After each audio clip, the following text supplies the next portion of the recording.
피해자가 고소하겠다고 하면 가해자분들이 놀라서 사과부터 하는 경우가 있어요. 그럼 절대 안 된다고 여러 번 말씀드렸는데요. 안녕하세요. 법무법인 동주 김윤서 변호사입니다. 억울하게 성범죄로 신고되었을 때 어떻게 대처해야 하는지에 대해서는 지난번에 자세히 알려드린 적이 있죠. 그런데 모든 성범죄가 똑같진 않잖아요. 각 성범죄마다 특징이 있고 그에 따른 대처법도 달라지는데요. 앞으로 각각의 대처법을 한층 더 깊이 알려드리려고 합니다. 오늘은 그중 첫 번째 시간, 준강간입니다. 준강간에 대해서는 참 여러 번 말씀드렸는데요. 왜 이렇게나 여러 번 말씀드리느냐? 그만큼 자주 발생하기 때문입니다. 왜 이렇게 많이 일어날까요? 바로 술 때문인 경우가 압도적으로 많겠죠. 많은 성범죄 중 특히나 양측에서 억울함을 호소하는 범죄가 바로 준강간이에요. 신고를 한 입장도 억울해요. 기억이 나지 않는데 내가 저 사람이랑 성관계를 했다고? 그럴 리 없는데 피임은 잘했나? 알 수 없으니까 두려워서 신고를 하시고, 반대로 남자분 입장에서는 진짜 둘이 눈 맞아서 한 건데 그것을 증명하기 위해서 노력을 해야 하니 많이 힘들다고 호소하시는데요. 일단 준강간의 정의부터 한번 보면요. 사람의 심신상실 또는 한거불능의 상태를 이용하여 간음 또는 추행을 한 자를 처벌한다 라고 되어 있죠. 심신상실 또는 한거불능 상태가 무엇이냐? 약물, 잠, 술 등에 의해 의식을 잃은 상태 혹은 정상적인 판단 능력과 대응 능력을 행사할 수 없는 상태를 의미합니다. 가끔 완전 만취했거나 아주 센 약 복용이나 치료 등으로 인해서 몸을 잘 못 가누겠고 몸에 힘이 안 들어가고 이런 경우 있잖아요. 그런 상태라고 보시면 되는데요. 준강간이 성립하기 위해서는 두 가지 조건이 필요한 거예요. 피해자가 심신상실 혹은 한거불능 상태였느냐 가 첫 번째고요. 두 번째는 가해자가 그 사실을 알고 있었는가입니다. 즉 피해자가 심신상실 혹은 한거불능 상태라는 것을 가해자도 인지하고 있었으면서 그것을 이용해서 성관계를 가졌을 경우에 준강간죄에 해당하는 거예요. 그래서 준강간 고소에 대처하기 위해서는 피해자가 심신상실 혹은 한거불능 상태까지는 아니었다는 것을 증명하는 것, 그리고 나는 피해자가 그 정도의 만취 상태인 것을 몰랐다는 것, 이 두 가지를 입증하셔야 하는 거죠. 이 부분을 어떻게 입증할지는 경찰 조사에서 받게 되는 질문들을 따라가 보면 좋은데요.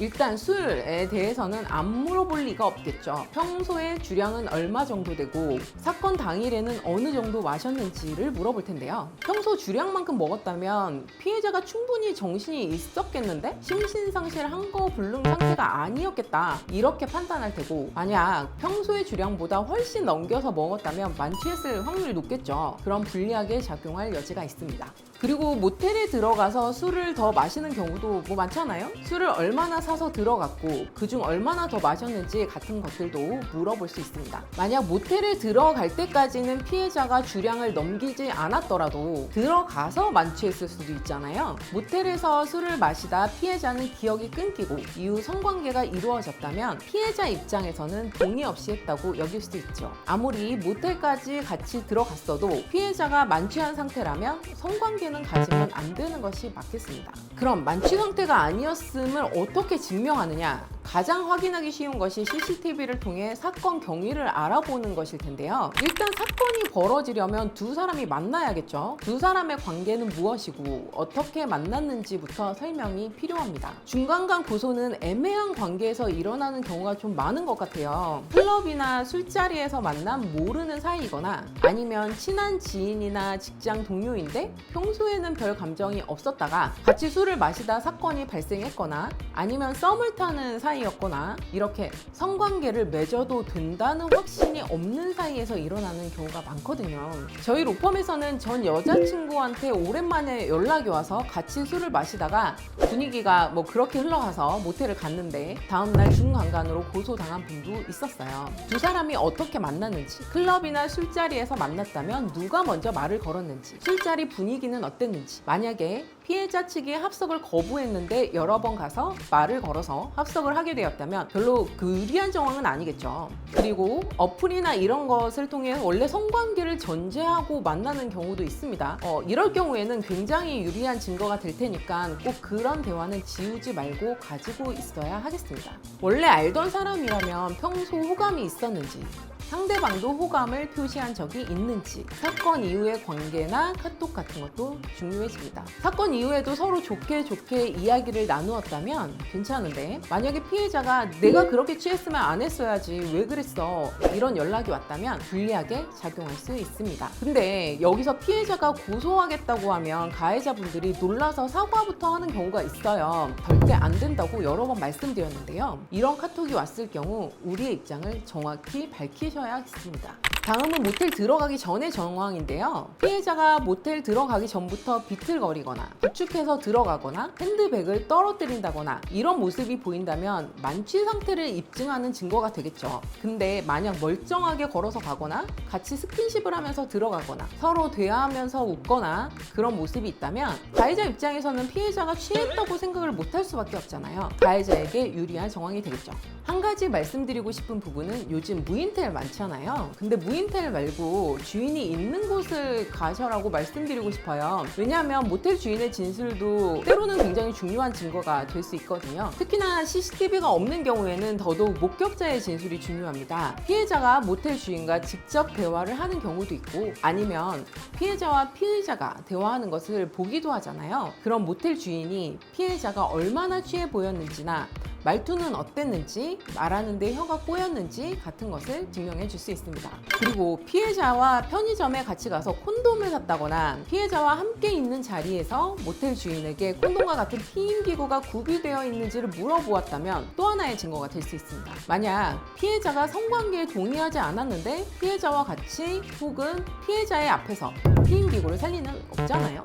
그래서 이런 부분들에 대한 증거를 확보해서 피해자가 만취하지 않았고 만취했더라도 가해자 입장에서는 취했다고 생각할 수 없었다는 점을 상세히 피력하는 것이 중요합니다. 모텔방에 들어간 후도 중요합니다. 사실 여기는 서로의 진술 말고는 확인할 방법이 없어요. 그래서 기억이 나는 한 최대한 성실히 답변하셔야 하는데요. 만약 가해자가 저도 취해서 기억이 잘 안 나요 라고 하면 오히려 손해입니다. 그럼 수사기관에서는 그럼 피해자 말이 다 맞겠네 라고 생각하겠죠. 피해자의 주장대로 사건이 흘러갈 수밖에 없습니다. 그리고 그렇게 기억을 잃을 정도까지 취한 남성이라면 애초에 성관계를 가지기가 좀 어렵잖아요. 근데 성관계는 있었다면 가해자가 기억이 안 난다고 거짓말을 하는구나 이렇게 볼 수밖에 없거든요. 그러니 최대한 기억을 되살려서 자세히 진술하셔야 하는데요. 들어가서부터 뭐부터 했는지, 샤워는 했는지, 혹은 관계 후에 샤워는 했는지, 어떻게 성관계가 시작됐는지,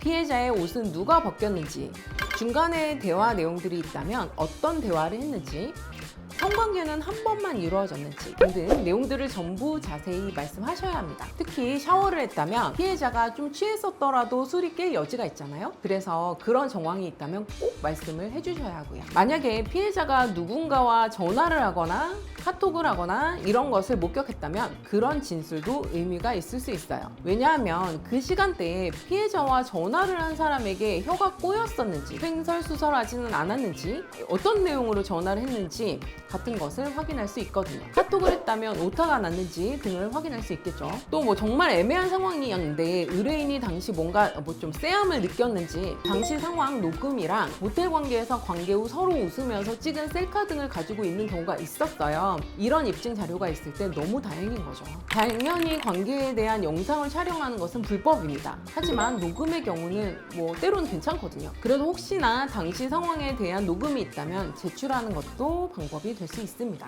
그리고 모텔을 나올 때도 중요해요. 나올 때 다정하게 이야기를 하면서 나왔는지, 혼자 나왔는지, 피해자가 먼저 갔다면 혹은 가해자가 먼저 나왔다면 왜 먼저 갔는지를 설명하셔야 합니다. 특히 피해자가 자고 있는데 가해자가 먼저 집에 갔다면 유리한 정황은 아닙니다. 그런데 여기까지는 나는 당당하다, 나는 무혐의다 라는 것을 입증하기 위한 방법이었는데요. 그런데 만약에 중간간이 맞다면 어떻게 할까요? 일단 처음부터 범죄 사실을 인정하셔야 합니다. 처음에 범죄 사실을 부인하다가 입장을 변경하면 수사기관에서 좋게 보지 않겠죠. 중간간은 유무죄 판단이 어려운 만큼 꼭 변호사의 법률 상담을 통해서 어떻게 대처할지를 결정하셔야 합니다.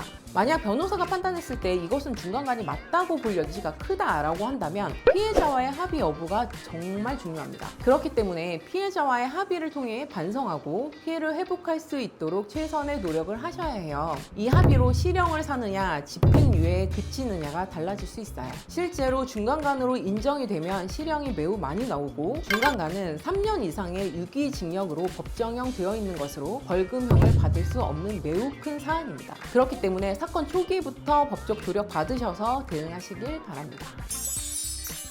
오늘은 중간간 대처 가이드를 알려드렸는데요. 억울한 경우든 아니든 중간간으로 고소당하셨다면 꼭 변호사의 도움을 통해 초기부터 일관적으로 대응하는 것이 중요합니다. 오늘 영상도 여러분께 도움이 되셨으면 좋겠어요. 그럼 다음에도 더 재밌는 주제로 찾아오겠습니다. 모두 안녕.